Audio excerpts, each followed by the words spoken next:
Hi, this is Yolanda Vanveen, and in this segment we're going to talk about how to grow grass in a desert climate. Well, I live in the Northwest, so the grass grows lush and green because we get lots of rain. And we start the seed in the fall or the spring, and it does really well. But if you live in a desert climate, you're not that fortunate to have a lot of water. So there's different tricks that you need to use in order to have a lush lawn. And probably the most important part is to always start your lawn in the middle of winter in a cold climate. Make sure it's in the rainiest or the coldest time of the year. And that way it'll generate quickly. So it depends on what type of desert you live in. If you live in the hot desert where it's warm all year round, the best time to start the grass is in the middle of the winter or whenever you might get some rain.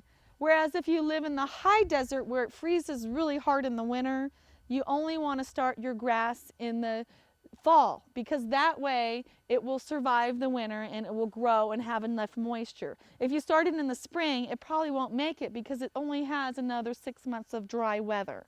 So it depends on what type of desert you live in, on the types of grasses to use, because some of the warm climate grasses will die out in the colder climates. And make sure when you are planting your grass to give it a lot of water to start, never let it dry out, and add lots of compost or potting soil underneath the soil so that it has a lot of room to grow and a lot of natural organic material so that it'll grow really well.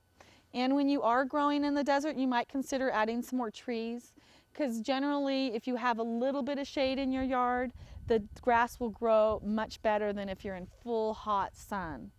So there is hope if you live in the desert. You can have a lush green yard. Just follow a little bit different rules. Start it in the winter and water it really well and put it in more shade than sun.